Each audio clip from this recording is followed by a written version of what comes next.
how are you? I am back with another knitting podcast episode, and it is the beginning of August, and we're at August 2nd already, and I cannot believe it's been already most of the way through summer here. And so I hope you're doing well, and I hope that you've had a good summer and are either still having a good summer or moving on to fall. Doesn't matter. I'm still kind of firmly in summer here. I'm not quite ready for fall yet, but okay, I just need to take a breather and collect my thoughts. I'm going to try not to edit out this video at all because I want it to be very real with you, and I want to just have a sit down and chat with you. So my name's Dayna, and I'm knitting with you from the woods of northern Illinois in my farmhouse.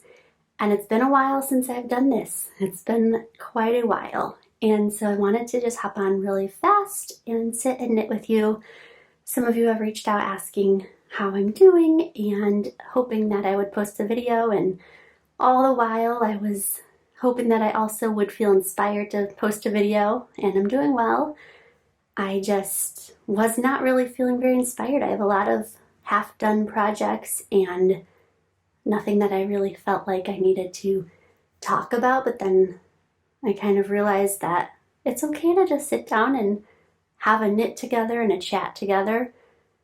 And sometimes I feel like that's what comes to our minds as people who create things for YouTube or social media, is when you have something new to share, whether it's a pattern or whatever, a yarn or something, that's when we hop on and want to make a video. And I was just thinking, I don't have anything new, no patterns, no anything exciting, other than just the joy of sitting down and knitting together. So that's what we're doing today. I am knitting just a regular pair of socks, and this is actually from yarn that I got when we went on a summer camping trip. We went up to Door County in Wisconsin and had a lovely camping trip for a week. And then we hopped a car ferry, which was not quite as calm.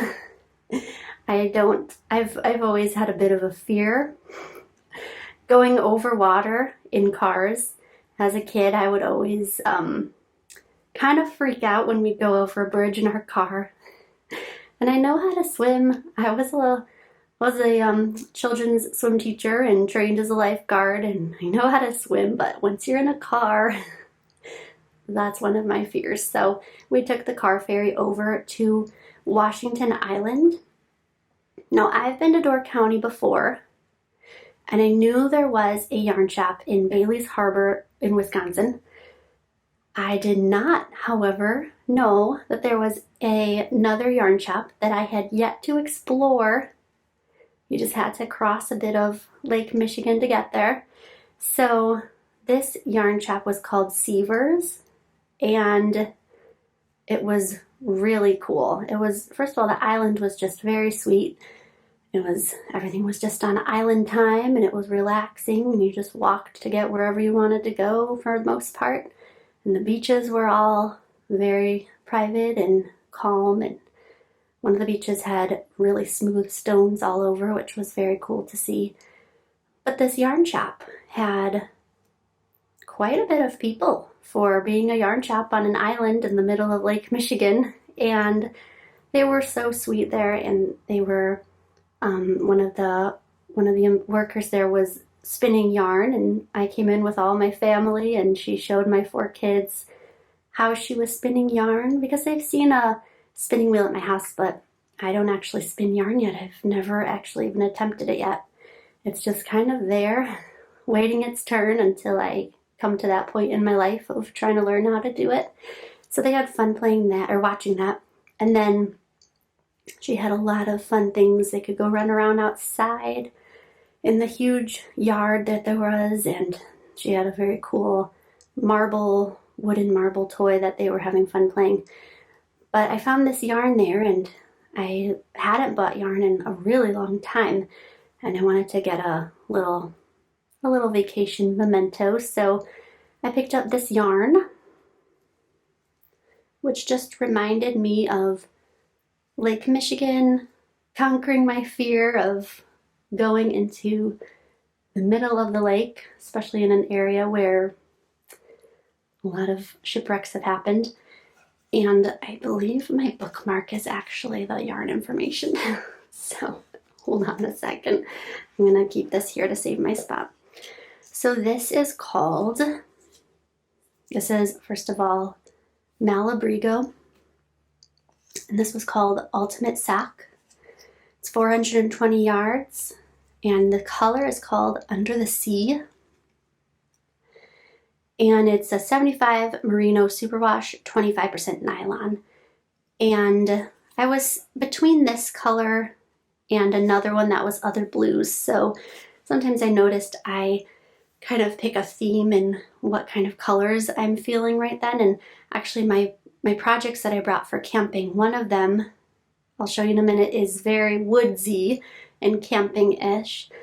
And then this one just felt like it kind of rounded out the vacation of being on a peninsula in the lake, and this one felt very lakeish. So actually, this is just a regular sock that I'm knitting, but as I've been knitting it and referring to it to myself and to my husband, I've been calling it the Lakey Sock.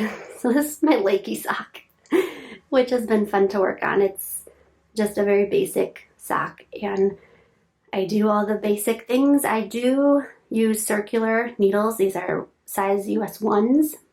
And then when I get to the heels and toes, I switch to double pointed and then go back to circular, and then I go back to double pointed. So I kind of do a mix of circular and double pointed. I'm not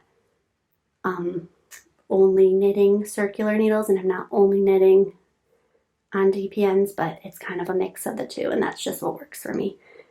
So there you have it. There's my Lakey Socks, and then I have this kind of cute pearly stitch marker that my aunt gave me for Christmas, which she actually bought when we were at the previous yarn shop that was in Bailey's Harbor, Wisconsin, in Door County, from our trip that we went last year. So she actually was sneaky and she bought these and gave them to me when we were on our trip, and we went in there together.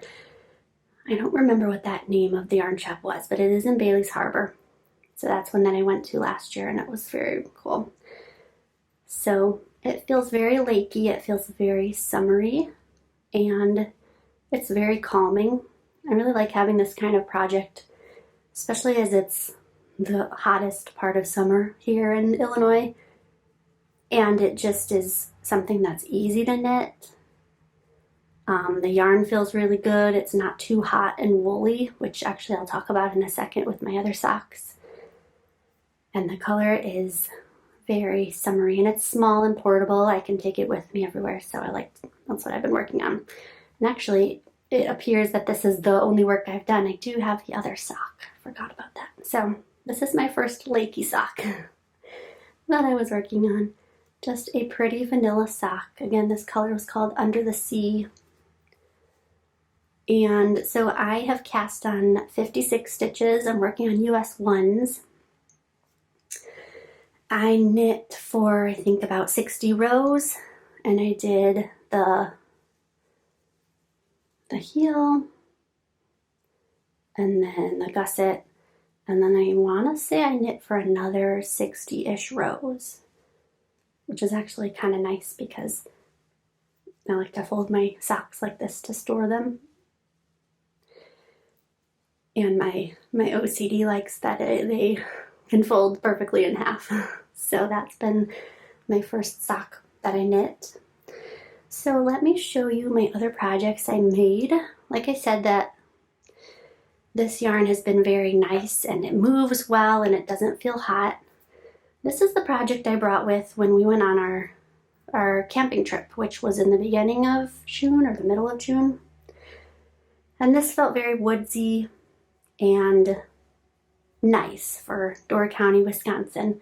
And I love the color. And I will have to put the information in the description because I don't know where I have the card for it, but I do remember But this yarn was Hobby Lobby, it was part of their clearance from a few years ago. And the trouble with this yarn is that it is 100% wool, which means they're going to be very, very cozy, warm socks. I'm only doing some shorty socks here. I don't remember how many rows I knit, but in comparison with these 60 stitches, or sorry, 60 rows, I have a shorter cuff, and it's maybe 10 rows, 15 rows short of what I did here. So my thought was kind of a shorty camping pair of socks with this, but I do not like this yarn. I'm not enjoying it. And I went back and forth on if I would continue or not.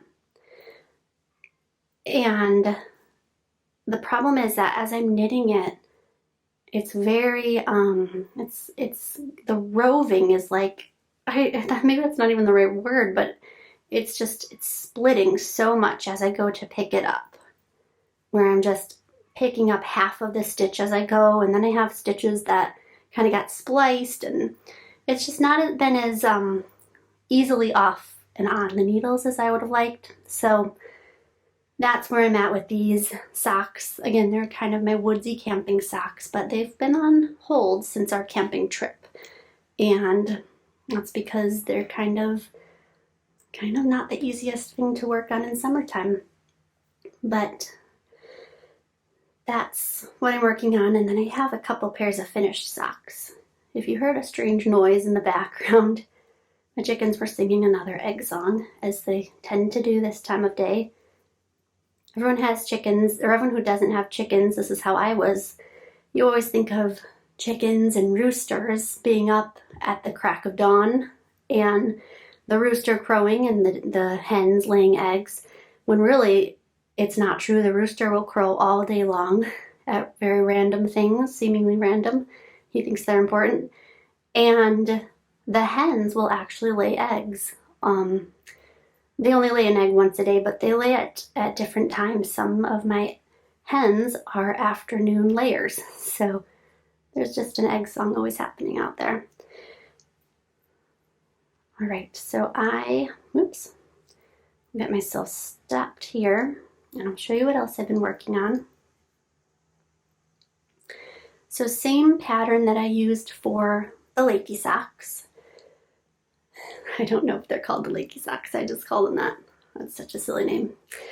I used for these socks, which again, I will put the name in the description box, and I will, if I can think of it, put it on the screen. But like I said, I'm gonna try not to edit too much, but I will put information out for you because I know how annoying that is when I don't. So these socks are, a few years ago, I had won something that was like a big yarn package from, what is it called? Our Maker Life. They had done a giveaway of some kind, and I got a bag of yarn, and this was one of the yarns in it. Oh, I can't remember what the name was. Tangled Yarns? Something like that.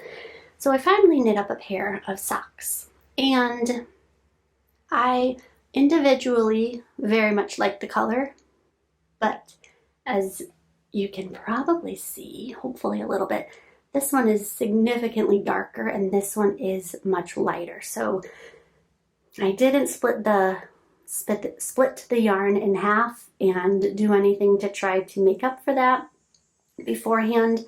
I just knit it as is, and this is what I got from it. This one is almost like more more warm tones. Even the whites and the browns, they almost just feel more warm toned, whereas this sock is a little more cool toned. But I still like them. They're very cute. Very cute and very, very cozy to wear. And same thing, I cast on 56 and I used a size US 1 and knit about 60, did the heel, and then about 60 into the toe. And I do a Kitchener stitch toe. Kitchener join, Kitchener stitch. And then my last finished thing to show you are these, which, similar to my kind of woodsy Door County socks, I kind of made them a little bit short. These are for my husband, and his name's John, and he does farmy things, so I call these my Farmer John socks. I've got Lakey Socks and Farmer John socks. And for him, I cast on, I want to say 60, because that's just what fits him. And I didn't knit too terribly long of a leg. Let's see if this is 6 inches. I definitely knit a shorter cuff. If this one is 60 stitches, not inches, that would be a very long leg. This is 60 stitches, and then to here is probably, what, half of that. So a much shorter sock. I was envisioning he'd wear it with kind of his shorter boots he wears when he's like splitting wood or something like that. So this yarn was actually the same yarn as this one, and it was not great to work with either. It's just wool. It felt a little bit cheap, and it split like crazy, but he liked it. He likes them. It was nice to work on at the time because I didn't really have any other projects to be working on. And this was my car project. So I keep a basket with a single project in my car. And that way, if I find I'm stuck somewhere in my car waiting, or I go to someone's house and I didn't bring a project, I will bring out my car project. But that means it just gets worked on slower. So that was his. I actually had hoped to finish them last October for his birthday and for hunting season and all that, but it took a little bit longer because it was destined as car knitting, and that takes longer. So those are my finished socks. It's been a very socky summer. And this one, I don't know that I've worked on at all, but I don't know if I've showed it to you recently. I'm working on the Winter Honey Shawl by Andrea Mowry, and I'm working with the Rowan, what is the name of it? Rowan tweed of some sort. I'm not going to find it now. And not meaning I'm not going to find it, but like, it's not going to be easy to find. It's a very pretty cashmere tweed, I think it's called. Rowan cashmere tweed, and the green is very pretty. And so I had actually started and almost finished the first shawl that I did, but I was doing the shawlette size, and I had extra of the green yarn left over, and I thought what I really had wanted was this color green in a shawl size, and I thought I'm not going to have enough yarn for that, so I did the shawlette, and I knew I wouldn't wear it, I knew I wouldn't be happy with it, so I tore the whole thing out. This is the same exact yarn. So it's been made into one project, and now I'm doing it into the other because I know I'll wear the shawl more than the shawlette, and that way it's the color I love, and it's the size that I love, that I think I would mostly wear. I saw somebody wearing a shawl in church, and I thought that looks very cozy. I want to be the lady wearing a shawl in church. It just looked very cozy. This was last winter, and I was working on the shawl, and I still didn't know how I would wear the shawl because I've never knit a shawl. This is my first one, and I was envisioning I would just wear it as a scarf, but I saw somebody wearing an actual shawl as a shawl, and it looked so very cute. So that's what I'm going to try to do with my big shawl. And then I also read The Long Winter by Laura Ingalls Wilder, and Ma will go outside in a shawl, and all the girls will wear their shawls. I mean, they will have tons of layers underneath, but they're constantly wearing shawls, and I thought, now is the time, now is shawl time. Maybe I'll be able to work on that a little bit more coming in the next month or so. Shawl-tember. Shawl-tember? Should we make shawl-tember an official theme? Maybe. Right now, I'm just trying to finish up some projects. We're doing lots of pool times, and relaxing times before we start up our schoolwork again. And I'm doing some other projects that are knitting related that will hopefully be sort of worked out soon, but just kind of taking it easy this summertime. I've read some of my very most favorite books this summer that I read for the first time that have made it squarely into my, I don't know, but for sure top 10 favorite books on my list. So some of my favorites that I just read this summer were from Wendell Berry. I had never read anything by Wendell Berry before, and I started with, well, I had been seeing Hannah Coulter, but I didn't know, I knew it was a series, and I didn't know where I should start. So in a quick internet search, I learned that if you want to read them in whatever the most suggested order is, you start with Jayber Crow. So I started with Jayber Crow, and I really liked it, like a lot. And then I tried to give myself some time to, after I finished it, to digest it and just think on it for a bit, but I really only was a couple weeks later before I started reading Hannah Coulter. And somehow, they're different from each other, but they're part of the same series. And somehow, I liked that one even a little bit better.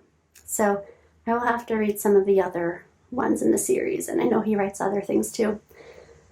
But since then, I discovered that Jan Karen is a similar author, and she has a series also, the Mitford series. So that's what's here. And I started reading At Home in Mitford, which I really like. It's about like a, his name is Father Tim. I don't know what his official title is, but he goes by Father Tim, and he lives in a small town, and it's all the small town happenings. And yeah, I've been enjoying that. And then me and my girls, we finished reading the first Harry Potter together, and they were obsessed. Like, they really like it. So they kept wanting more Harry Potter. I don't know if we're ready to move on to book 2 yet, because I do know at some point I'm going to need to have them be a little bit older before we move on past. The series turns, the Harry Potter series turns a little bit more dark. I'd say book 4 is where I would think it's pretty dark. So I just don't want to be reading that aloud to my kids when I have my 4-year-old and 2-year-old in the room also. So we'll read the second Harry Potter soon, but for now, I told them, there's another really cool series that you might enjoy. So we're reading The Lion, the Witch, and the Wardrobe, which is actually the only book from the series that I've read. And I know there's tons of others. We own Prince Caspian because I got it at a library book sale a couple of years ago, but it's the only one I've ever read, and they're very interested. They still want to go play Harry Potter because he's got some fun stuff like Quidditch and talking hats and moving stairs and things, but they are definitely very engaged in the Narnia book. So that's what we're doing this summer. It's just a very slow, calm summer, and I hope that your summer is very calm, or you're able to find some calm moments in it. And I love coming on here and just chatting and checking in with you, and I need to give myself permission to do it and not feel like it's just taking up space and just adding another voice, but it's kind of a valuable thing for some people, including me, because it's just kind of calm, and it adds a little calm break in my day to come sit and knit. Because you can always steal away a few minutes of knitting, like car knitting. You can always get a few stitches in, but to really sit down and set some time aside to relax. I mean, not everyone's going to go set out all their projects that they're working on at once. Part of that is so I'm not just sitting here knitting in front of a camera. It's cozy ambiance, but I think we all need more of that. I was reminded, I don't remember the exact quote, but I read something somewhere that said about how we if you're a bath taker, if you enjoy taking baths and you do the bubbles and the candles and you set out all your things and you bring something up to read and you make it a special moment, we should do that in other areas of our life too, including knitting. So kind of, yes, we'll have the moments that are kind of stolen minutes of knitting time, but making sure we're also trying to set aside these special moments. And it might seem silly and frivolous and a waste of time to some people to light a candle and sit down and knit for 30 minutes, but it's also one way of resting that sometimes we need more of. So just my thought. I will take a break, put away my knitting, and I hope you guys have a good rest of your summer, and I will chat soon and share some more progress on my knits. Alright, I realized that I was going to ask your advice about something and then I forgot to film that part. So I have this really cute book. It's not knitting, it's crochet, and it's all these different crochet patterns, but they read as if it's on a menu. So let me find an example. Okay, so for example, it's written as a menu with all the projects, and then if I go into the muffin and latte pattern, it's written here as if it's on a menu. So my thought is this, and I don't know how it'll turn out, but I want to make some of these for my kids. I don't want to go buy more yarn because I have yarn that I'd rather use up. The yarn that I'm thinking of using, because all of these are worsted weight, the yarn that I'm thinking of using is all these different color skeins of Millamia. I don't have enough, and I've had these for probably 8 years, and I've never made anything with them. I had seen cute little baby or toddler mitten patterns that I wanted to make, and I never ended up doing it. So I have all of this yarn. What is this? Maybe 10 skein or 10 balls, 2, 4, 6, 8, 9 or 10 balls of it in all different colors. So besides these 3 being the same, I have some that are matching in 2s. And so I haven't found a project yet for them. Anyway, would this work for a color palette? Let's see, it's pretty much these 4 colors. And just try to mix and match to make some of the projects in here is what I'm wondering. Now, obviously I could make this teacup in any of these colors, and that would be fine. I could add some of this for a blueberry top, but some of these are very color specific. So let me try to find an example. Like bacon and eggs. I'm just not sure how I would do that. If I had the center of the egg be this color because it's the most different, and this is the outer, it would look as if somebody, the Christmas decorations where people will do like pastels or like blues of Christmas, where you can tell what it's supposed to be, but it's not quite the traditional colors. So that's where I'm at right now, is using this. There's a lot of single, not even single balls, because there's 2. I think I have 2 of these, 3 of these, 2 of these, 2 of these. But it seems like a good way to use these up. So let me know what you think. Is that going to be very strange and the kids will have a hard time imagining?